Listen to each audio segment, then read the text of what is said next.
caused by, of course, the approval of the the OPEC, and then eventually the Philippines, United Nations Conference on Environment and Development in Brazil.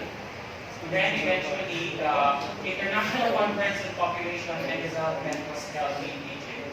In this case, in 1994, this was the year wherein the population worldwide reached 1 billion. So, 1994. More automatically, we had a grand conference. As of the moment, we are 1.9 billion.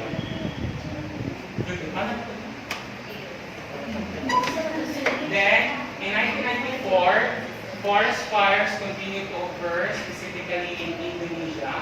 And from there, human population reached around 6 billion as of 1999. Rather, we're going 7 billion by 10 years from now. Then, in 2001, President Bush decides the U.S. will not ratify the Kyoto Protocol mandating reduction in carbon emission kahit isa o isa o mga naman. If you're a country of which you are a major producer of carbon dioxide, pwede makadili mo join sa kanyang mga conventions. It's the choice of the country itself. Considering na 9 countries who are major producers and they are still developing. That's the problem with the developing country. Because if you're a developing country, you need to produce more waste in order to reach the developed stage. And our country is developing. Thank God for developing. Yay! Okay, so, kung developing na, we need to use more resources. And as we use more resources, it could also associate to more waste. But if you're going to look at it, we are producing very small percentage of waste against other countries. Mopod na, usually kani sa Kyoto Protocol, diha po na sila magsinagot nga. Kani ang country, pila man ka carbon dioxide ang emitter. How about you and so on. Then sabutan na nila. So every country na siya specific na amount i-produce. Example, ilan ang mga project using simulation model. Kani na ang magamit example US, example Philippines, bigaan tao 5 tons of carbon dioxide in a year. Ang ato ang magamit probably is ang 2. So ang 3 ako ihatag na to sa US. Kung gawa ko sa US, madungagan. Now, kung na major calamities nga mag-igo usually those countries in the tropics, responsibility to sa katong country to help us. So na, kung na mga calamities, US and other countries would immediately help us. Kaya ako maghihatag ang ato ang carbon emission nga percentage. And remember, if you give that percentage, you are enticing that country to produce more. Yes. That's the case. So mo na kalakaran, mo na isa din saon, this would be hapon to reduce the production. Unless we go back to the primitive times, that would be the time where we can reduce the production of carbon dioxide. Because you know what, whether you like it or not, the carbon dioxide production will continue to increase. It will only be stopped if there will be major annihilation of population, meaning total One-child policy, yes. The end game. Mona, in environmental science, do not save the world. Save your Just life. save your community. So, but later on, you will be able to look for better alternatives to the better. But be realistic. Once you have your proposal and your topic, go at the focus on the community level. Or even in a micro community level. Sa kana lang deadlock, would help a lot. A deadlock is another world. It has so many entities existing there with different ecosystem structures and dynamics happening. So you can also focus on that. Then, in 2002, huge oil spill up in Spain, record heat waves in Europe, and then Hurricane Katrina devastating the Gulf Coast. And at the same time, in 2007, the IPCC, Intergovernmental Panel on Climate Change, releases its 4th report concluding that unequivocal warming of the climate system is very likely due to human emissions. So we are now on the Anthropocene area. We are on the age of humanity. So much of the devastations are caused by anthropogenic activities, which is against the will of President from the US. Trump. According to him, climate change is normal. It's an exaggeration. Very good. Climate change is an exaggeration. But climate change occurred from the past, therefore we should not be alarmed. Hello? So, that's it, in 2007. Then 2010, the Deepwater Horizon, an oil drilling platform in the Gulf of Mexico, creates an oil spill that holds the coast of Louisiana, Mississippi, Alabama, and West Georgia. And lastly, in 2011, Japan, a tsunami flood causes meltdown. And then we are already 7 billion people. In the timeline of human population, the worst population decline actually occurred during the Black Death of the bubonic plague. It killed around 200 million. Then isa po ito katong Irish potato famine before that occurred somewhere in Scotland, I guess. It killed around 2 million people because of the infestation of the potatoes. Okay, during that time, Scotland was performing monsoon showing. So puro yung potato. And then from there was a specific disease, a species of Phytophthora. It's a genus of a potato black smut that killed now most of the plantations of potato. And it killed a lot of people. It even created chaos. Then, black smut, it's a fungi na mukos kinig bangag-bangag itong sa mga dapon. So, that was also another catastrophic event on the human population. And also in China, there was around 3 million that time before, somewhere in 1800s. Because of kaning, ang sa case naman sa China is, it was a result of transformation from agricultural to industrialization. Kaya ang China before is completely agricultural land.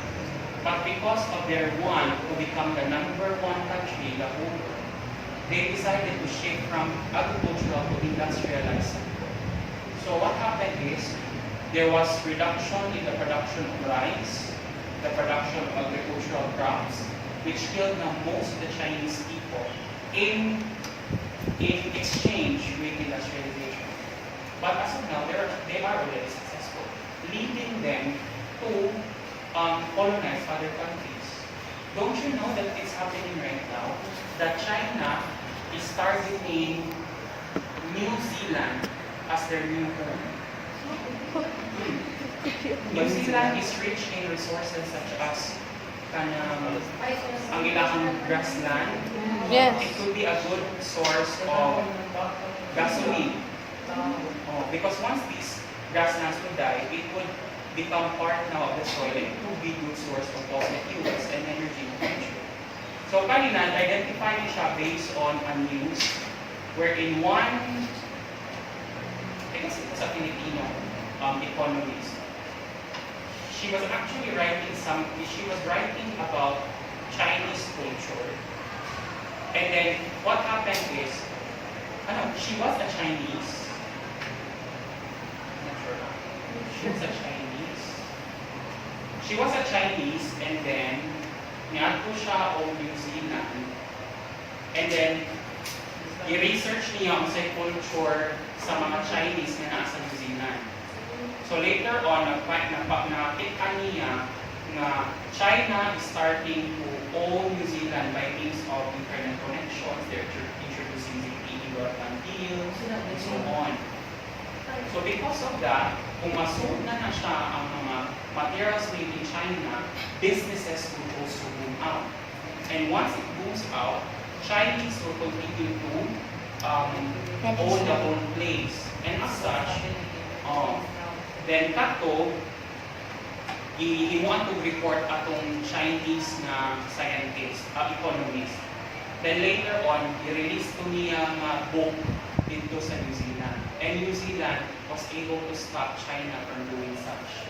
Ang naitabo pa din ato, while she was doing her PhD research, sige siya suwat ako, nakaibaw naman ng mga Chinese na iyan, sige siya release ako ng mga balita through very small columns, pero opinions ba? Opinions which are not only in newspapers, but opinions which are published as a research journal. Diba journals are of different types, primary, secondary, opinion review. Kana isa mo ng opinion, mo na nakalimutan ng opinion because it would now justify or present many arguments or issues regarding the environment. So kung pag-release niya ako niya class, before siya nag-release sa major book, sige siya release yung mga opinion. Ang nakitabo doon, gisuot siya o mga kawatan, ikuha yung mga external drive niyang laptop. Then na-threaten ang niyang life. Although, she was then protected by the New Zealand Embassy. Kaya dakuman ang contribution ng iyang research. Kaya siya may nakapinpoint using valuation, we call it valuation chain analysis.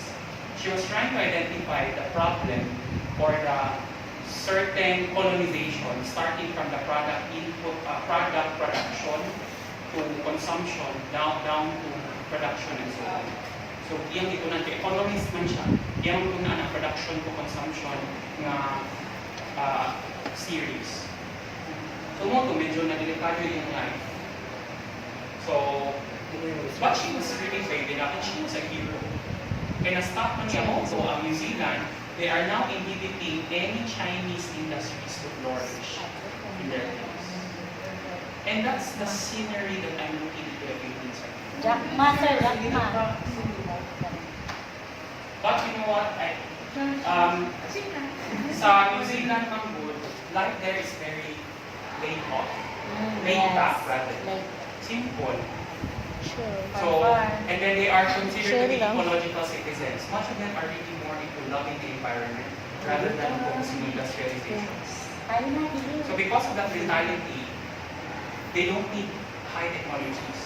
But for the Philippines, it's a different setting. We need technology and we like technology. We are the number one user of cell phone. Texting capital zone.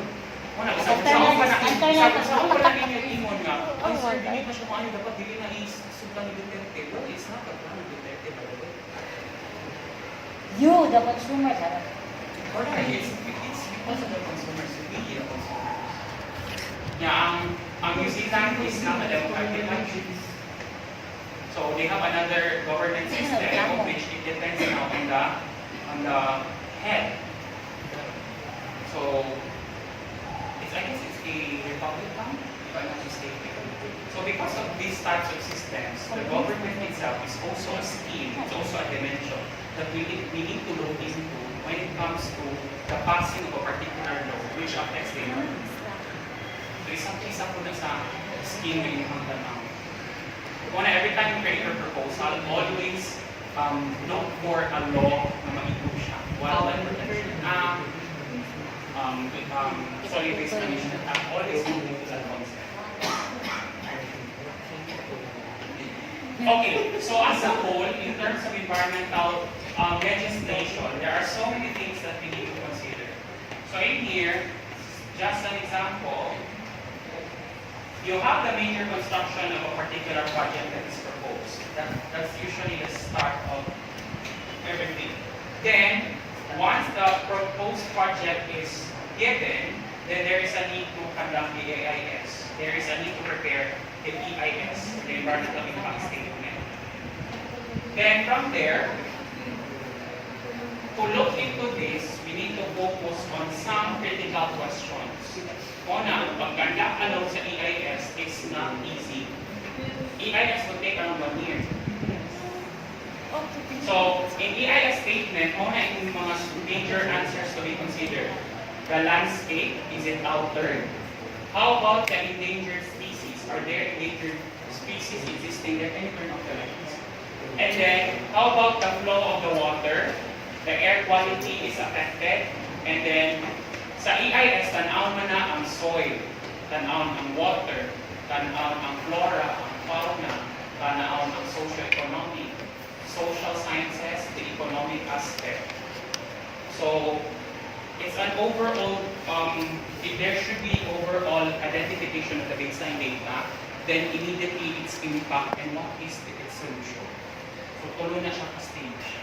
So if you will be successful on such conduct, that will now create the whole book. Then nana siya diha, chapter 1, 2, 3, and 4. Ang last na is the appendices. That includes now all the maps, everything about the environment, everything about the place that we are targeting. Una, before na mga resorts, before na kanang sa Apas building kanang sa CNU, there's a plan to create the 10-story or 7-story building there. Kanang akad, iguba na ng tanan. Muna ng 10-story building.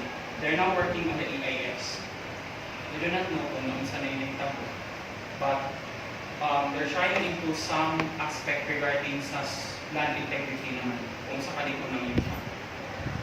Okay, so from there, once you have answered such, you'll be able to proceed with the public review and comment. That's the most difficult part now. Because you need to meet with the stakeholders, you need to talk to them. And mauni mo hitabo kung nangyay ang building, you need to explain to them what are the pros and cons. And usually sa social aspect, ang tanawang mo ana is the volume of the new population and even the volume of traffic. Una yung neglected na part. Kung nanan siya na building, what will happen to the traffic condition? And take note, traffic conditions are major stressors among Filipinos. So that's also a component that is being studied as a component. Kanang traffic conditions. Traffic condition is also an emerging research under urban sprawl. Urban sprawl is a condition of which an urban area is completely exploited with so many resources, establishment of high-rise buildings, and also characterized by the establishment of so many electrical posts. Muna urban sprawl. Kana yung mga wire yung gaabot na? Yeah. It's an urban sprawl candidate. So kana, tanaw ko na siya. Wala ka sa team na study ako. Si Hans na na, sir. So based on public debate, the project now may proceed as planned, proceed with modification, and to be further developed or reviewed. So it's just like this one, a major project like the solar installation in Nevada was gone through an extensive review process. And actually this was successful. It was established.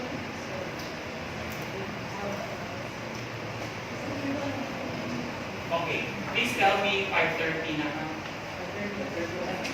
10 minutes pa.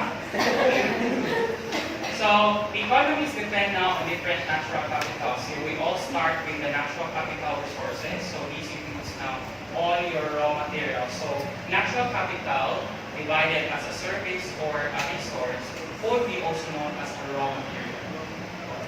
So, from these raw materials, in the concept of economy, since we are now addressing increasing population in order to meet the increasing demand among people, we try now to consider this particular flow.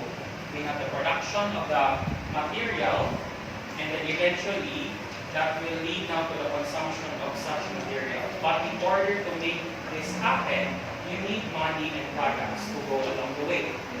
So that's where now the economy comes in. Then eventually, that will lead now to the creation of natural capital. That includes now sinks, which are part of the environment that receives most of the inputs, and these inputs are considered to be waste products. So as we continue to produce more of the resources to meet the increasing demand of people, we're also producing waste, which would lead now to the detrimental effect, not just to the environment, but to the people as well. So that's the Kanisha, this is a very important schematic figure that you should master as you take up environmental biology. Ika ni basic kayo siyang magawa sa mga comprehensive exams.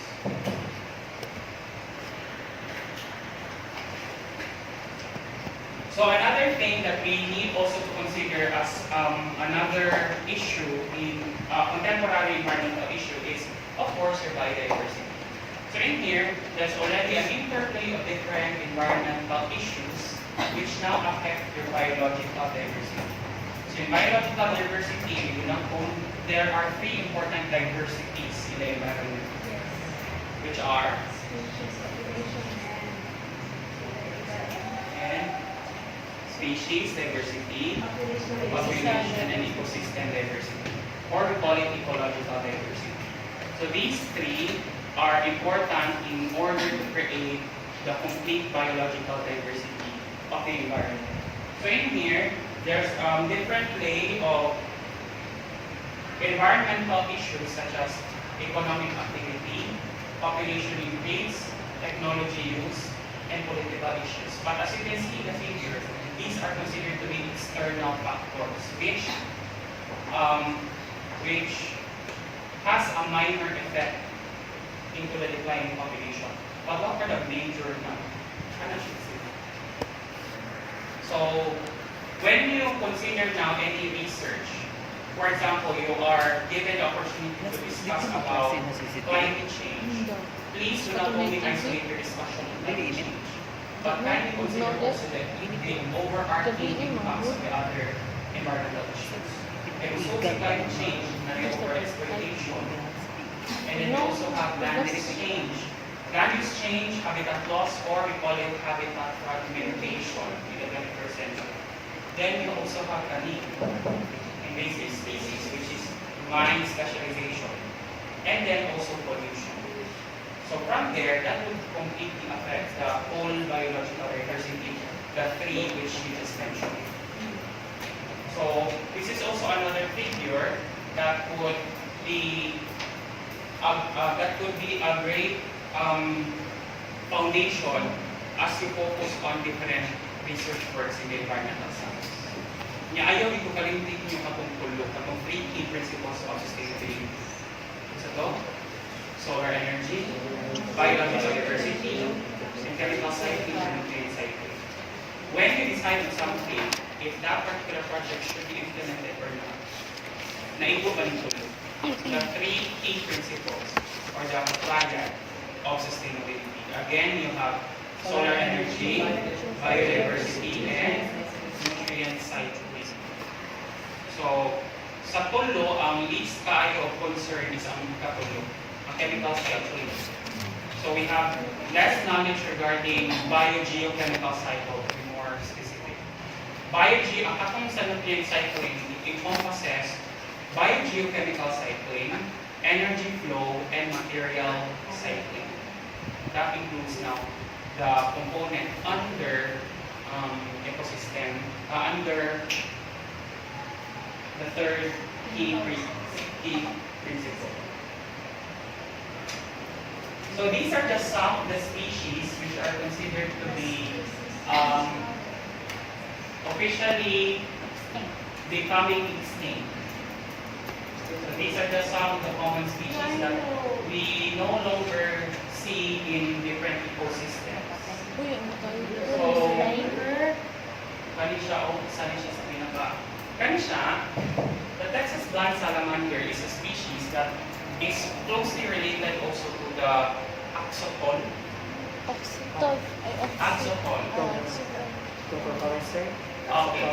Capable of performing paidomorphosis. What's paidomorphosis? Paidomorphosis. Paidomorphosis is the capability now of the species to regain its capability to strengthen itself from instead ng nasa capability ng mutiguwang pero yung inner traits kay mubata. Parang may cell differentiation nga makita ko.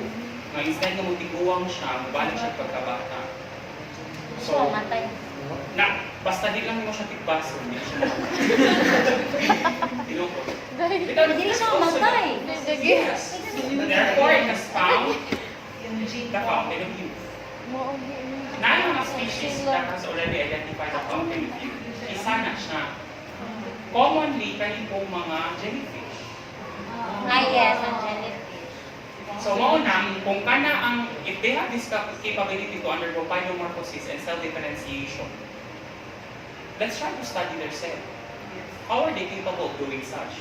And if that particular cell is capable of regaining, going back to its young stage, can that be applicable to stem cell therapy? So we are now defining the rule of life.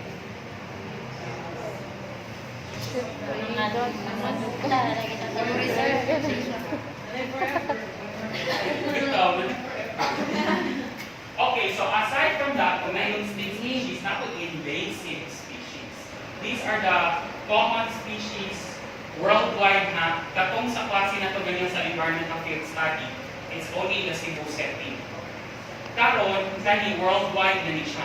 So mostly are combination of marine and also the terrestrial. So kani, here ito, water hyacinth.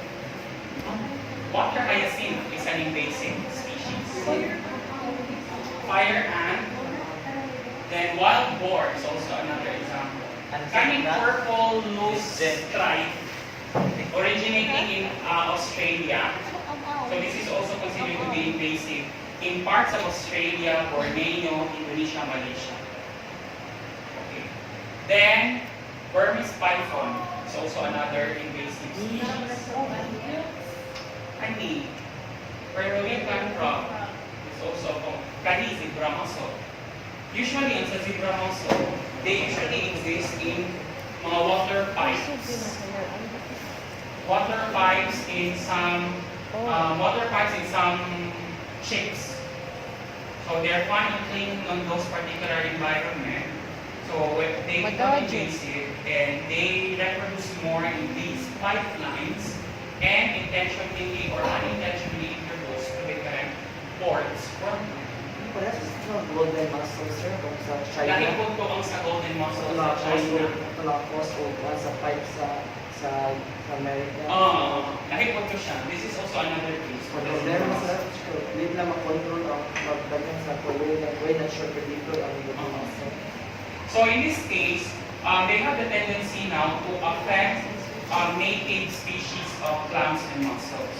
Muna, ang sa invasive alien species na research is not only centered on assessing how isa siya kadagan and what is its impact to the native, but at the same time, how about the chemicals produced by the alien species affecting now to an alien or to a native? Calling another field of research known as allelopathy. During our undergrad, somebody did allelopathy, right? So, allelopathy is also another interesting field to focus on. Ang allelopathy, kung sa capability sa isa ka species, specifically plants, to produce chemicals that would affect or destroy the root system of another plant. So that's also another type of research.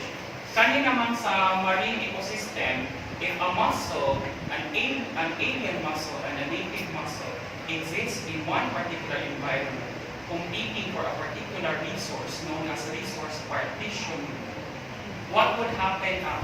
How is it capable now to destroy a native caused by an alien? So usually, what they do is they produce high amounts of exotoxins, then go down to the body of water, then plus exacerbated by environmental conditions which would affect now the native.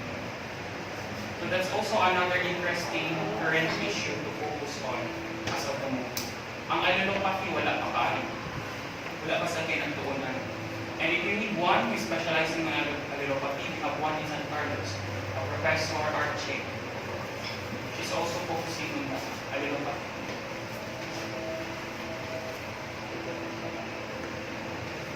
So how much waste now is considered to be acceptable in the current environment that we have? So we have here the marginal cost of pollution and marginal cost of pollution abatement. This is in the field of economics, resource economics. Sa resource economics, it's not offered here, but it's offered in environmental science and studies program. Namin ang resource economics wherein we try na to understand why there are so many, why prices vary in different natural resources. That even ka nang sa groundwater sa mga pumpa, sa tubig, natin na siya itawag na marginal utility cost. So that includes now the cost, the amount of water that you enjoy when you pump the water, and the amount that you should, the even amount that should be given once you have depleted the water. call it marginal utility cost. Ang marginal cost of pollution, naana siya usually associated sa environmental tax. Pero ang kalimtan sa mga sa mga economist karon is, how about ang price kung nahurot na siya? Dapat tayo ikot na price na wala. Kanang presyo, kanang resource na padung nahurot, wala kasi presyo para anak din sa Pilipinas. Naana siya sa Germany, Scotland, Netherlands. They call it MUC, marginal utility cost. And it's not implemented here. That's why we are suffering. Nga nang mahal ang ato ang mga resources, it's simply because we are not putting so much on the marginal utility cost of the resources that we have. Kung i-plan out lang muna siya, we follow the scheme from these experienced countries, it would be really possible to at least pabaratuhon ang mga resources. So kung kinsa itong mga agency or mga infrastructure na grabe mo gamit ng tubig, they should spend more on the taxes. They should have more taxes than us. It's more on maybe environmental politics.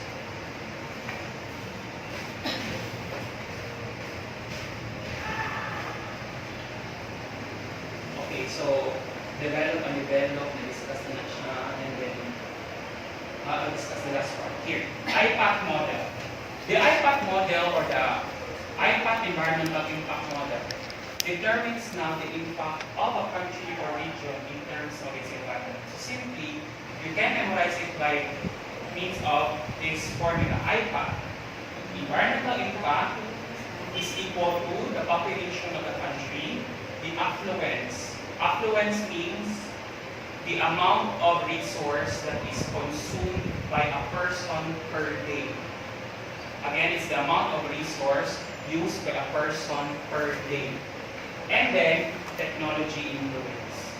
So when these three now are being calculated, it will now result to an impact to the country. So, which would vary according to different countries. So in here, in developing countries, and then you also have here in developed countries. So as you can see, there are some variations when it comes to the IPAC for a developing and a developed country. What do you think is the difference? What is the difference between the impact of a developing from a developed country? Balik ko, ang inyong IPAC is impact equals population, affluence, technology. Kung saan kalahian niya sa developing from a developing? Develop is more stable na naman processes or the system. Ang developing by Slow pa. So if we compare now, okay, let's start first with the population. In terms of the population, which is more severe, developing. Most of the developing countries have high population. On the contrary, affluence.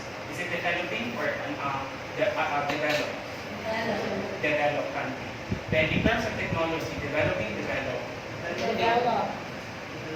technology.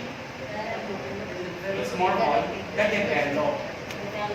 Sa developed countries, ang ilang characteristic is, since they are at the peak, then they have also attained the highest product of technology. Mas taas ang ilang knowledge of technology, they're more acquainted on the existence of the technology. So as a whole, the IPAC model is an index now that is used by different countries in order to assess how environmentally friendly a country is. So kung magtataas ang population, expected po na taas ang affluence. And usually, taas ang affluence because taas po ang inyong technological pressure. So everything goes up, and that leads now to environmental degradation as an impact on developing country, which is opposing or against the different to the developing country. Okay. So any questions regarding our topic today? Questions? Before we wrap up everything. Wala? So, at least for the two meetings that we had, I was able to establish now what are some of the most common contemporary environmental issues of the 21st century. And I will leave it to you starting next week to start discussing the different environmental issues assigned to you. So please, as you discuss those, I know that you will be focused on the content of the article, but I would also want to see how are you going to incorporate the 3 key principles of sustainability, katong mga different measures that I have presented in your discussion. Please bridge your article to those important concepts that I mentioned, because that would be more effective in order to make this particular current issues meaningful. Mas masabtan ang ninyo kung, okay, sige, sa environmental hazards and human health, kung sa man yung key principle in ito, ano. So how are we going to look for a possible solution? Now listen, as you discuss your environmental issue, I also want you to present us not just only the negative side. Actually, this subject is stressful. Sige, tag-story problema. Mauni problema. Gusto sana po nga, in your initiative, you also have to present to me what are now some of the emerging solutions that would help solve the topic you're assigned to. I would be interested to listen to such part sa discussion. Usually sa last part naman.